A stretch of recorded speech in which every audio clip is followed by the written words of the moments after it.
Hi hello ನಮಸ್ಕಾರ, ಎಲ್ಲರಿಗೂ ನಮಸ್ಕಾರಗಳು. ನಾನು ಇವತ್ತಿನ ದಿನ D5300 ಕ್ಯಾಮ್ರಾ ಬಗ್ಗೆ ತಿಳಿಸ್ಕೊಡ್ತಾ ಇದ್ದೀನಿ. ಸೆಟ್ಟಿಂಗ್ ಮಾಡೋದು ಹೇಗೆ, ಇದ್ರ ಬಗ್ಗೆ ಒಂದು ಸ್ವಲ್ಪ ಮಾಹಿತಿ ನಿಮಗೆ ಹಂಚ್ಕೊಳ್ಳೋಕ್ಕೆ ಬಂದಿದ್ದೀನಿ.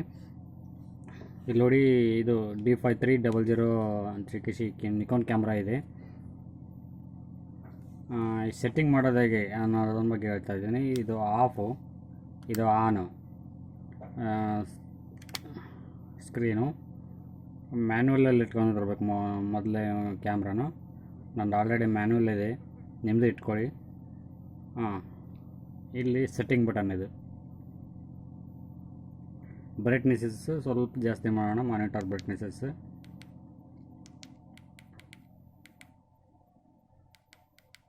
ಓಕೆ, ಸ್ಟಿಲ್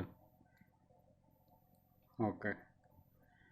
ಇಲ್ಲಿ ನೋಡಿ, ಮೊದಲನೇದು ಫೈನಲ್ಲಿರಬೇಕು, ಫೈನ್. ಎರಡನೇದ್ದು ಲಾರ್ಜು. ಓಕೆ, ಈ ಮೂರು ಆಪ್ಷನ್ಸು ಆಫಲ್ಲಿರಬೇಕು. ಇದು ಇಲ್ಲಿ ಈ ಬಟನ್ನು ಫ್ರೀಯಲ್ಲಿರಬೇಕು. ಈಗ ISO ಇದೆಯಲ್ಲ, 400 400 ಇಮೇಜ್ ಕ್ಲಿಯರಿಟಿ ಚೆನ್ನಾಗಿ ಬರ್ತವೆ. ಇಲ್ಲಾಂದರೆ ಡಾಟ್ಸ್ ಬರ್ತವೆ. ಜಾಸ್ತಿ ಆದಷ್ಟು ಡಾಟ್ಸ್ ಬರ್ತವೆ. 500 ಇಟ್ಕೋಬೋದು. 500 ಜಾಸ್ತಿ ಇಲ್ಲ. ನಾನು ಇಟ್ಕೊಳ್ಳೋದು ಅಂತಂದರೆ 320 400. ಥರ್ಡು ಸ್ಟ್ಯಾಂಡರ್ಡಲ್ಲಿರಬೇಕಿದು. ಆಮೇಲೆ ಇವೆಲ್ಲ third one, first one, centre. Okay, ಇಲ್ಲಿ ನೋಡಿ, ಇಲ್ಲಿ ಇದು 0 ಕಾಣಿಸ್ತಿದೆಯಾ?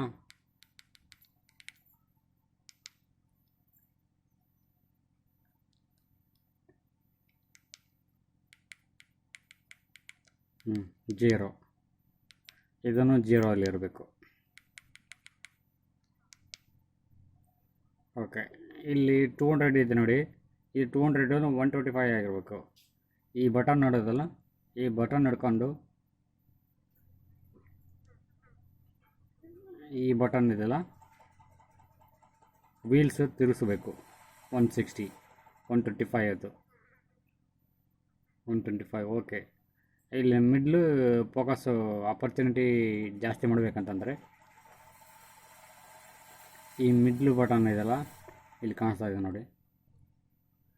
ಇದು ಒತ್ತಿ ಹಿಡ್ಕೊಂಡು ಈ ಬಟನ್ ತಿರುಗಿಸಿದ್ರೆ ಈ ಆಟೋಮೆಟಿಕ್ಲಿ ಚೇಂಜ್ ಆಗುತ್ತೆ. ಇಲ್ಲಿ ನೋಡಿ, F8 F7.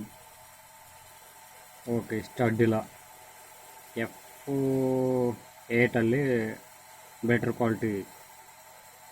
ಓಕೆ ಫ್ರೆಂಡ್ಸ್, ಇಷ್ಟು ತೆಗೆದು ಕಳಿಸಿ ಸೆಟ್ಟಿಂಗ್ ಮಾಡಿದ್ರೆ ಇಮೇಜ್ ಕ್ಲಿಯರಿಟಿ ಚೆನ್ನಾಗಿ ಬರ್ತವೆ. Thank you.